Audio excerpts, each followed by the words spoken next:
quick detail, what's the size of your jacket? I think it's a 38 regular. I don't know if any Masters champions had 4 doubles during the week, but maybe I'm the first. But yeah, just a complete roller coaster of emotions today, and honestly, you know, what came out of me on the last green there in the playoff was, you know, at least 11 years, if not 14 years of pent-up emotion. You know, since 2011. I think it's so ironic as well. I got to my locker this morning and I opened it up and there was a note in there from Angel Cabrera and just wishing me luck. And Angel Cabrera was the player I played with in the final day in 2011.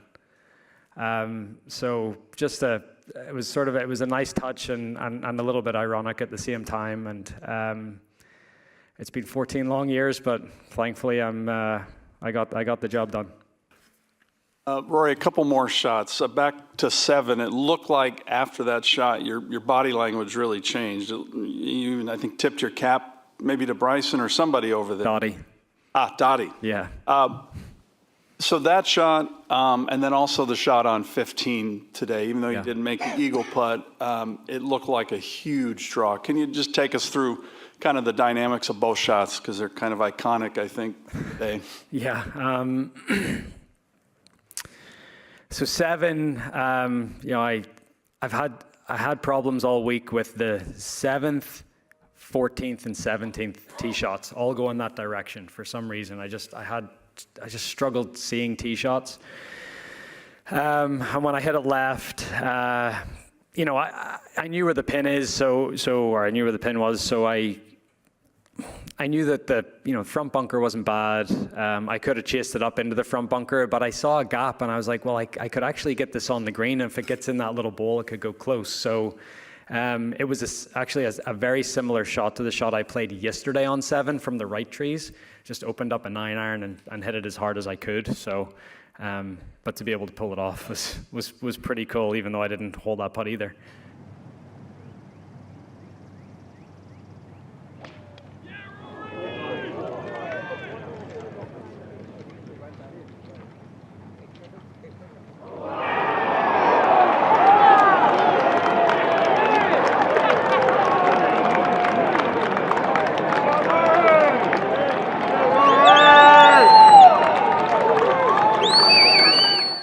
And then 15, I think it was an advantage. I had 8-iron in my hand, and Bryson hit first and hit it in the water. You know, the breeze had just sort of freshened up, so I switched back to a 7, and then hit that shot. It was one of those where I knew it was enough to cover. And if it turned, great, and if it didn't, you're sort of in that right trap, and it's not an easy up and down, but it's a decent miss. So that was the sort of mindset on that one.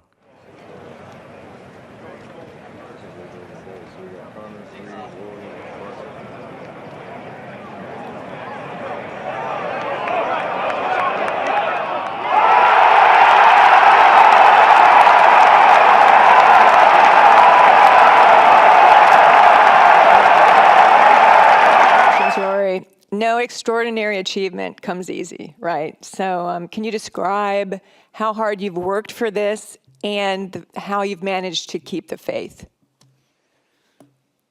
Yeah, look, you have to be the eternal optimist in this game. You know, you have to, and I've been saying it until I'm blue in the face. I truly believe I'm a better player now than I was 10 years ago.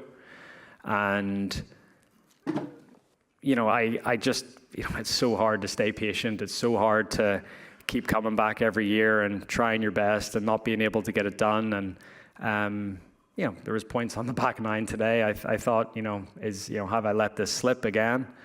But again, I responded with some clutch shots when I needed to, and, you know, really proud of myself for that. But yeah, it's been a emotionally draining week for a lot of reasons, a lot of just roller coaster rounds and late finishes, and so just, you know, absolutely thrilled to be sitting here at the end of the week as the last man standing. Alex Maselli. Rory, you just said it where times today you thought maybe you kind of let it slip by. Can you talk about before the double at 13 when Bryson was clearly falling off and you were pretty much on your own? What happened in your mind when that happened and then you saw all those guys coming after you? Yeah, I thought I played the 13th hole smartly, at least for the first two shots. 3-wood off the tee, laid it up into a good position. I had 82 yards to the pin. It went into a little valley and it was on the up. Jared, confirming on the bail, yeah?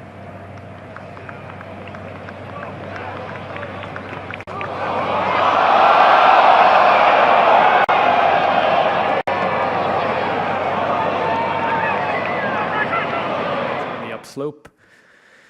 And usually when I hit wedge shots off upslopes, they come out a little bit left on me. So I give myself like a couple of yards of room to the right. Like obviously I wasn't aiming at the creek, but it came out, a little weak and a little right. And that was, to make a double there when it's a birdie chance, and then seeing what Rosie was doing and also what Ludwig was doing at the time as well.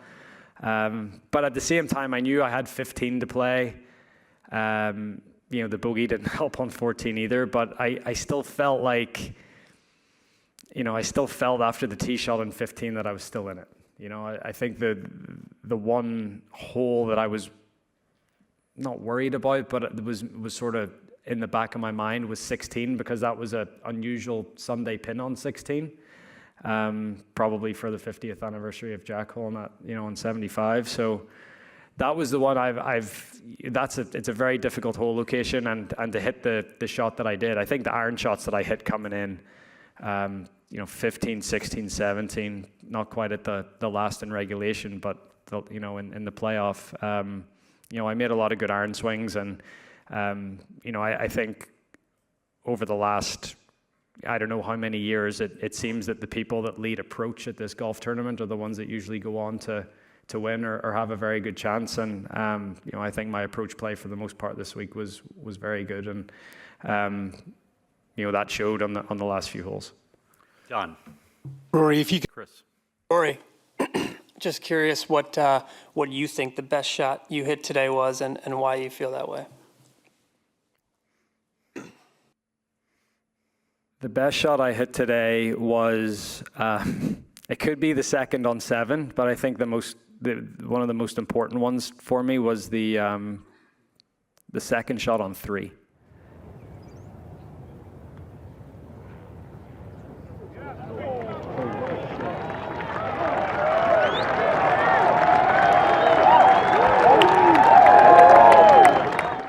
I started 6-5. Hit a good tee shot on 3. That's not an easy second shot, bumping it up that hill. To judge that well and make a 3 there when Bryson then made 5, and then to go ahead and birdie the next hole as well. I thought it was very early in the round, but it was a huge moment. Eamon Lynch. Rory, you and Harry grew up together in a tiny town playing childhood games together. What does it feel like to have him standing beside you today when you achieved that childhood dream? Amen.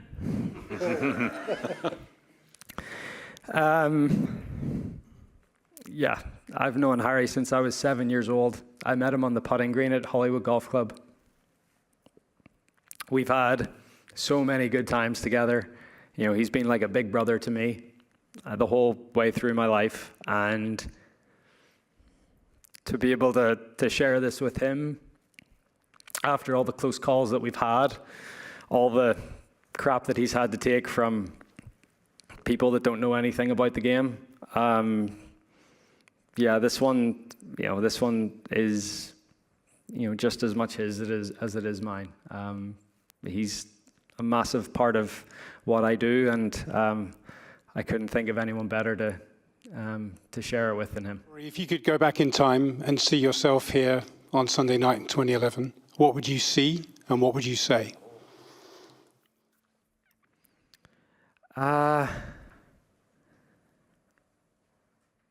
I would see a young man that didn't really know a whole lot about the world.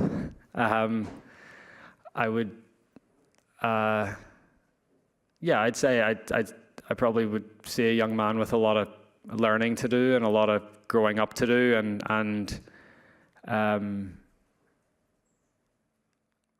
also and maybe I probably didn't understand myself. I didn't understand why I got myself in a great position in 2011, and I probably didn't understand why I let it slip, in a way. But I think just having a little more self-reflection, you know, that experience, going through the hardships of tough losses and all that. Yeah, I would, you know, and I would say to him, just stay the course, just keep believing. You know, and I would say that to any young boy or girl that's listening to this, or, you know, I've literally made my dreams come true today. And I would say to every boy and girl listening to this that, you know, believe in your dreams, and if you work hard enough and you put the effort in, that you can achieve anything you want.